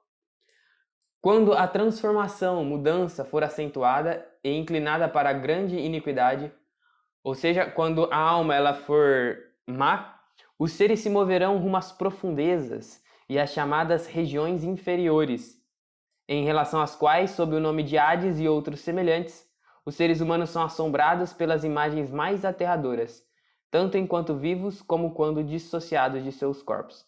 Então, Platão está falando aqui que a alma ela possui essa característica de ser boa ou má, segundo a disposição que Deus permitiu, a liberdade que Deus deu ao ser humano de fazer o bem ou fazer o mal. e que após esta vida, por ser a alma indestrutível, ela terá então um destino, que para aquelas que forem más, que viverem a iniquidade, estas almas irão para as regiões inferiores, às quais é dado o nome de Hades, ou profundezas. E sempre que a alma, ao contrário agora, ao sofrer profundas transformações, obtiver uma parcela particularmente grande de virtude ou vício, por efeito de sua própria vontade e a influência poderosa da familiaridade, se isso ocorrer numa fusão com a virtude divina, ela se tornará notavelmente virtuosa e se moverá a uma região eminente, acima, sendo transportada por uma senda sagrada a uma outra região ainda melhor. Enquanto se ocorrer o oposto, ela mudará para o contrário, como já vimos. Deste decreto dos deuses, nem tu, no diálogo, Platão falando, nem qualquer outra vítima do infortúnio jamais se gabará de ter escapado. Todas as almas terão como destino, ou então as profundezas, o Hades, ou então uma região ainda melhor. Esta exposição de Platão, ela se assemelha muito ao cristianismo, isso é inegável.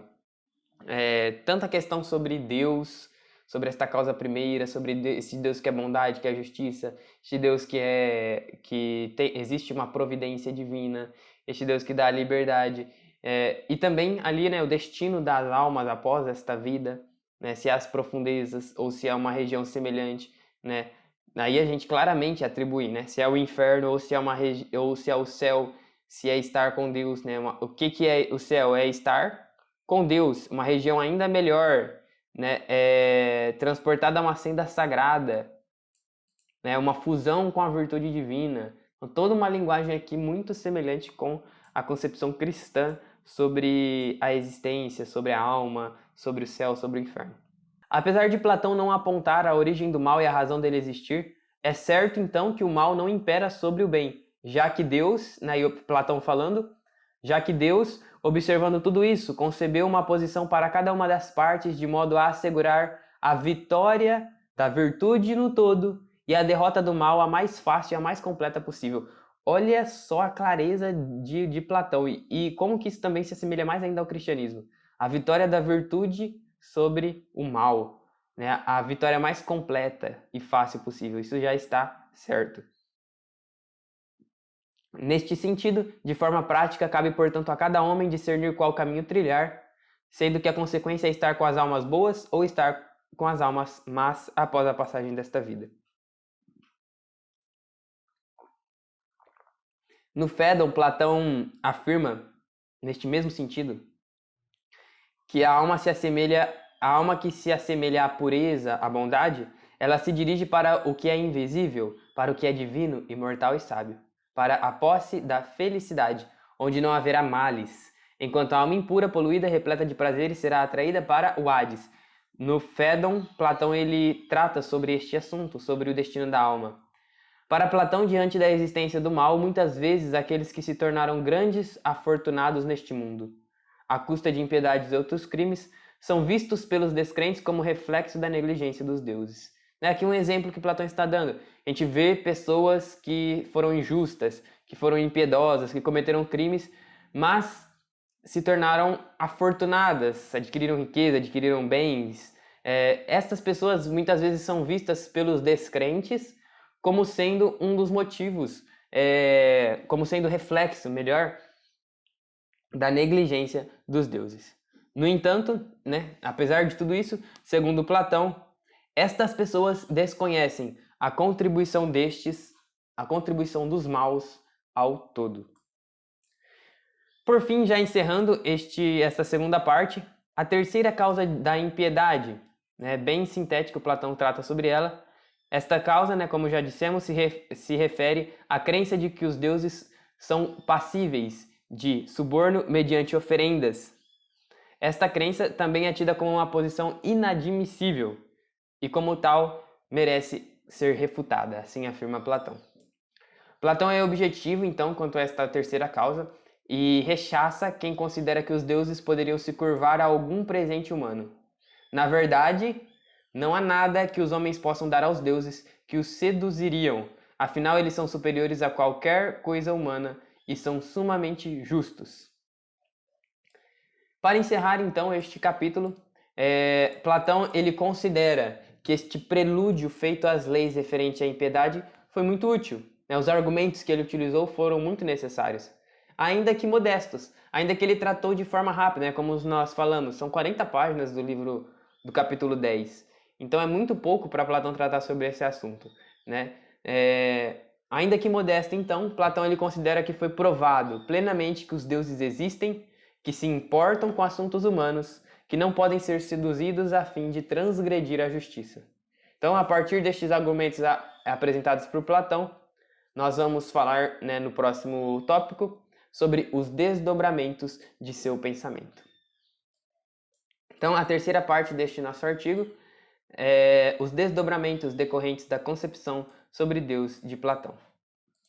O caminho percorrido até aqui demonstra de forma enfática que Platão ele defende a existência dos deuses e, sobretudo, especialmente a existência de um Deus supremo. Disto decorre a formulação de leis que assegurem que os cidadãos não pratiquem a impiedade e mesmo busquem a Deus. Então, desta existência de Deus, é necessário que os cidadãos não pratiquem a impiedade e, sobretudo, busquem a Deus.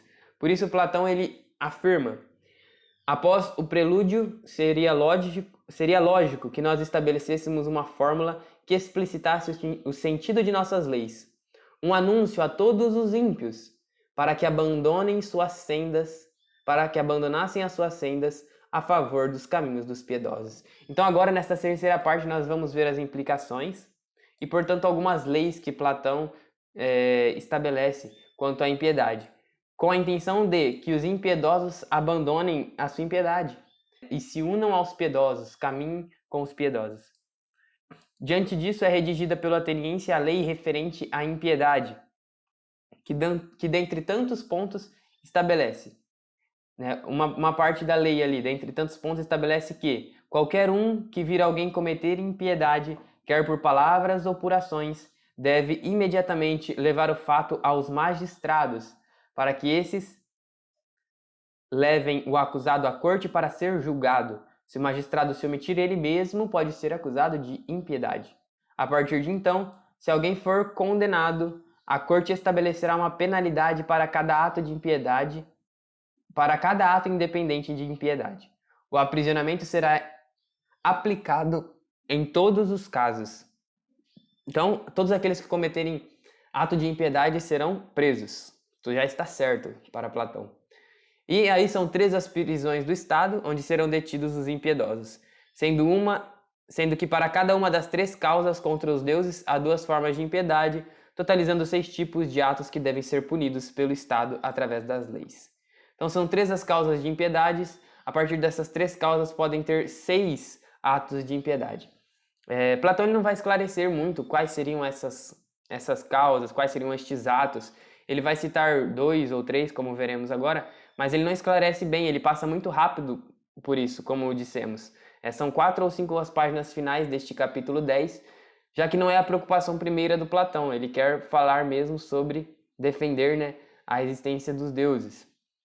Então, só para fechar este assunto, para fechar estas leis, referente àqueles que não creem de modo algum nos deuses, para Platão há pessoas comuns que são justas e odeiam instintivamente o mal, e há pessoas com inteligência aguda que possuem uma capacidade acentuada de perverter os outros. Então, sobre aqueles que não creem nos deuses, Platão diferencia 2 grupos. Pessoas justas, normais, que não acreditam nos deuses. E aí tem um outro grupo de pessoas que são pessoas inteligentes, com inteligência aguda, e que possuem uma capacidade de perverter os outros. Estes são perigosos, segundo Platão. Destes últimos que não creem nos deuses e pervertem os outros, destes últimos que surgem os tiranos, os demagogos, os sofistas, entre tantos outros. Para Platão, esta segunda classe comete crimes que nem 2 mortes puniriam. Quanto à outra, para puni-la, bastará a advertência e a prisão. Aí, quanto aos outros 4 atos de impiedade, Platão se pronuncia de maneira geral e estabelece então a seguinte lei, né? Ele citou aí 2 atos de impiedade de 2 grupos, e quanto aos outros ele fala de maneira geral, fala desta forma assim: serão colocados pelo juiz de acordo com a lei no reformatório por um período não inferior a 5 anos. Né? Serão presos por 5 anos aqueles que não creem nos deuses, durante o qual nenhum dos outros cidadãos se relacionará com eles, exceto aqueles que participam da Assembleia Noturna, os quais lhe farão a companhia a fim de administrar a salvação às suas almas através do aconselhamento. Então, enquanto essas pessoas estiverem presas, um grupo de uma Assembleia Noturna vão ensinar, vão educar, vão aconselhar para que essas pessoas voltem à piedade. Terminado o período de encarceramento, se qualquer um deles parecer recuperado, passará a morar com aqueles que estão recuperados. Mas, se este não for o caso, e se for condenado novamente sobre uma acusação semelhante, será sentenciado à morte. Aqui é a radicalidade de Platão. Aqueles que não creem nos deuses devem ser mortos. E já já a gente vai entender o porquê disso, né? Por que Platão chega a esse extremo.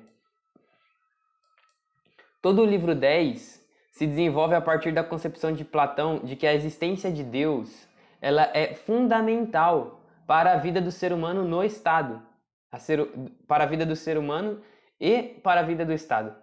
Neste sentido, para ele, somente a divindade poderia garantir a harmonia, a regularidade da ação humana em seus âmbitos políticos, sociais, culturais e cósmicos.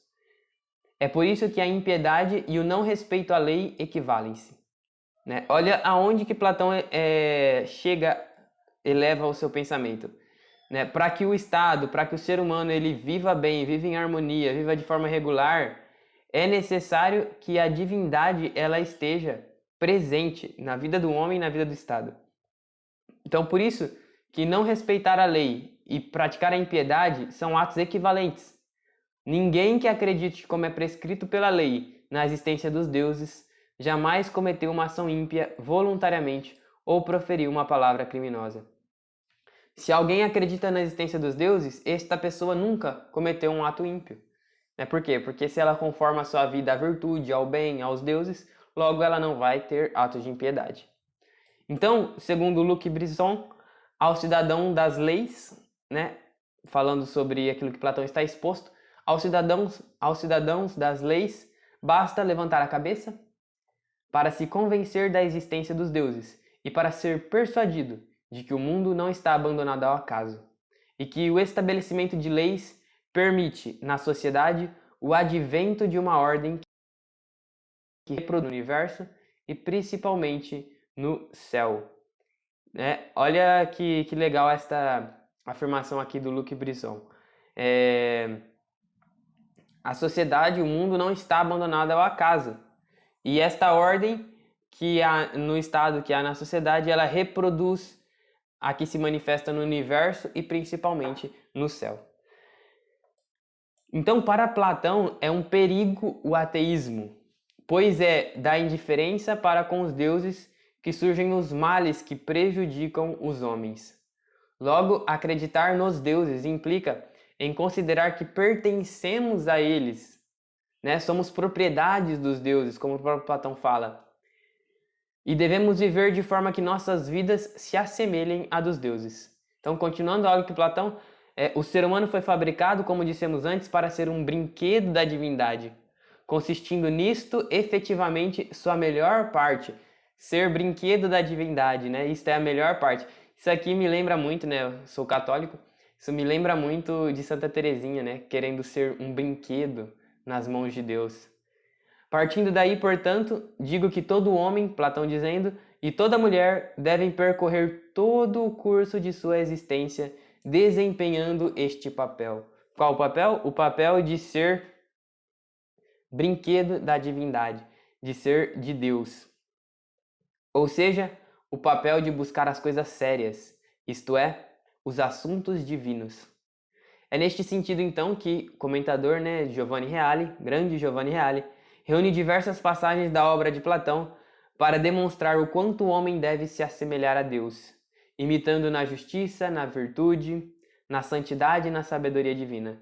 Portanto, o homem não é a medida de todas as coisas, como dizia Protágoras. Na verdade, dirigindo-se aos sofistas, Platão afirma. Protágoras dizia, antes de Platão, que o homem é a medida de todas as coisas, né? O homem ele tem a capacidade de conhecer, de discernir, de decidir as coisas. E que é a partir dele ele que decide a ordem, a medida, o que é certo e o que é errado. E aí Platão já vem criticando, né, descendo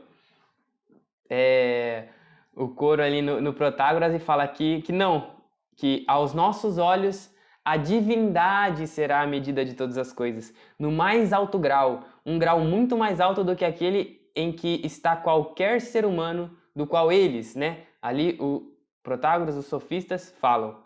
Aquele, portanto, que pretende se tornar caro a um tal ser, precisa se empenhar com todas as suas forças para se tornar, na medida do possível, de um caráter semelhante. Então, aquele ser humano que pretende ser caro, ser notável, ser importante para Deus, precisa se empenhar com todas as suas forças para se assemelhar, na medida do possível, se assemelhar a um caráter semelhante ao de Deus.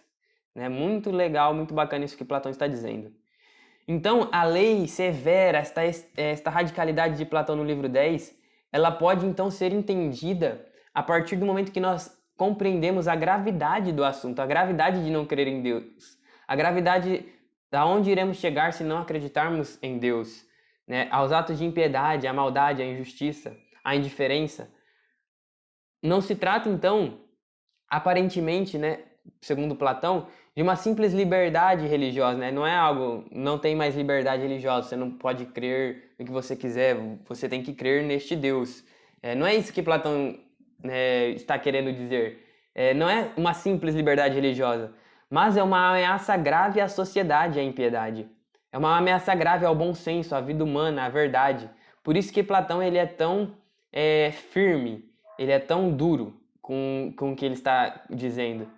Então Dodges, referindo-se a Platão, afirma: Platão estava tentando salvar a sociedade da contaminação com pensamentos perigosos, que na sua opinião estavam visivelmente destruindo os princípios da conduta social.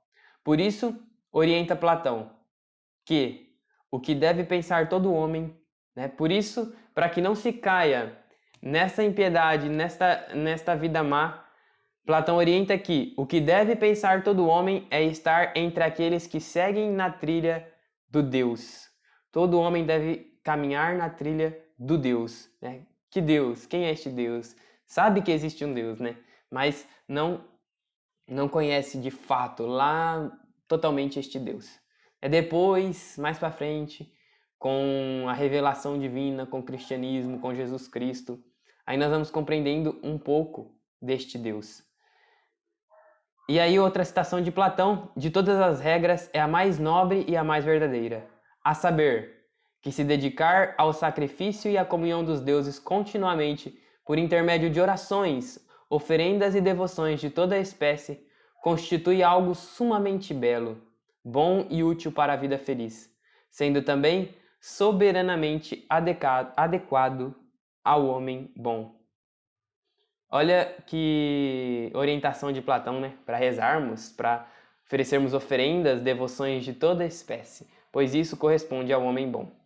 Então, encerrando esta terceira parte, a concepção sobre Deus exposta no livro 10 implica necessariamente a obrigatoriedade da crença, sob o risco de punição segundo a lei do Estado. Platão então considera que é fundamental para a sociedade a doutrina, né? A crença nos deuses. Então, a ausência do ensinamento sobre os deuses poderia ocasionar o declínio do próprio Estado. Além disso, a natureza do homem é orientada, por causa de sua semelhança, ao divino, que tudo ordena segundo a justiça.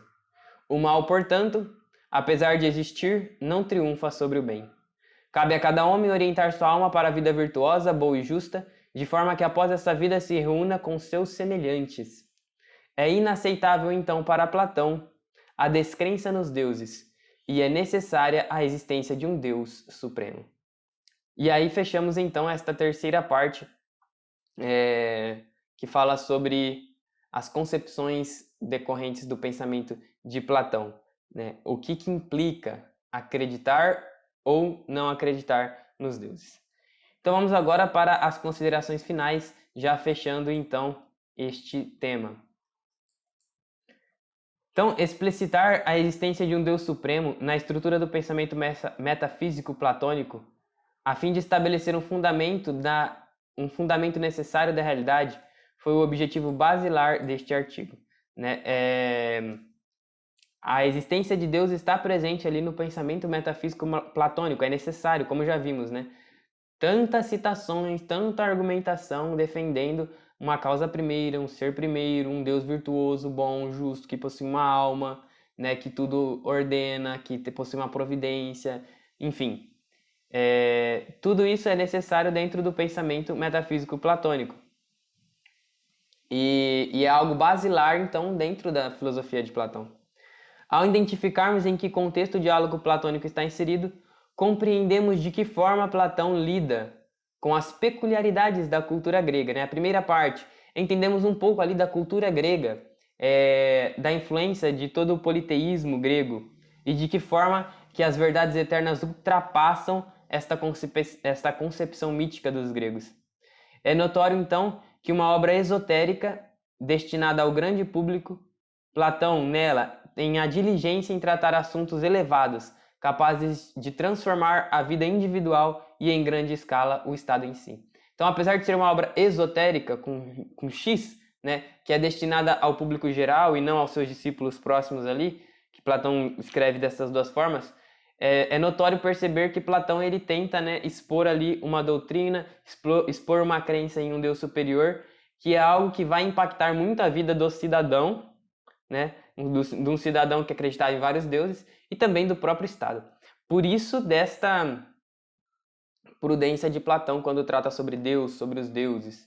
E mais uma vez, repetimos, é inevitável não compreender aonde Platão quer chegar, né? Ele é muito claro, principalmente quando começa a expor os argumentos da causalidade, do movimento primeiro, enfim.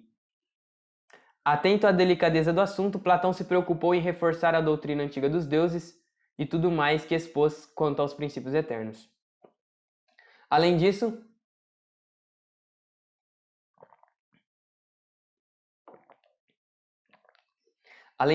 analisamos a argumentação utilizada para sustentar a existência dos deuses, sendo que a exposição realizada quanto à primeira causa de impiedade se mostra como a mais eficaz, né? Quando Platão expõe de fato lá o movimento, a causalidade, para aqueles que de fato não creem na existência dos deuses. No entanto, segundo Platão, é fundamental diante da importância do assunto que todos os meios possíveis sejam utilizados para que as pessoas possam, se necessário, até mesmo serem persuadidas a acreditar nesta verdade fundamental. E é exatamente isso que Platão vai, ele quer persuadir as pessoas, ele quer convencer as pessoas, porque isso é tão importante, isso faz tão bem para as pessoas, isso é tão necessário, é uma verdade primeira que as pessoas elas devem ser convencidas de que Deus existe. Não tem como privar as pessoas disso, negar às pessoas esta verdade. Tem que ser ensinada, tem que ser educada, tem que ser demonstrada. Concordamos, então, que a disposição que o homem possui de investigar as realidades metafísicas é fruto, justamente, da inclinação para as coisas divinas. O homem se assemelha a Deus, possui uma alma, se assemelha a Deus, possui uma inclinação para Deus que anseia por entender, compreender a Deus. Portanto, é coerente que o raciocínio filosófico se debruce sobre estas questões tão nobres, a fim de vasculhar dentro do possível os axiomas, né, as verdades primeiras, verdades eternas, que são indispensáveis para a existência. A contribuição, então, dos princípios explicitados por Platão na vida do homem e da sociedade perpetua na vida de cada indivíduo que, chamado a viver conforme a semelhança com Deus, busca ser virtuoso e bom, sendo então que aquele que desdenha da divindade, por vezes, desvia-se também da vida justa. É por isso que a defesa em favor daquele que tudo ordenou se mostra sempre atual. Portanto, concluímos que Platão defende veementemente a crença nos deuses e em Deus, sob o risco iminente de colapso da ordem na vida humana. E não só por isso, mas principalmente pelo raciocínio lógico que essa verdade exige. Segundo a relevância sempre perene do problema da existência de Deus, é preciso sempre revisitar o pensamento platônico acerca do tema e, à luz deste, promover novas discussões filosóficas na contemporaneidade. Muito bem, então encerramos este artigo por aqui, né? A existência de Deus no livro As Leis de Platão. Passamos aí por pontos muito importantes, né? As referências que foram utilizadas aqui, Santo Agostinho, Aristóteles, o Luc Brison, Antônio Freire e tantos outros, estão ali no artigo. Lembrando que o link está aqui, você pode baixar e ler. Acompanhamos, né, de forma bem fiel o artigo, lemos bastante coisa aqui, justamente por causa da importância, da objetividade aqui do tema. Espero que você tenha aproveitado, compreendido bastante. Muito obrigado e Deus abençoe.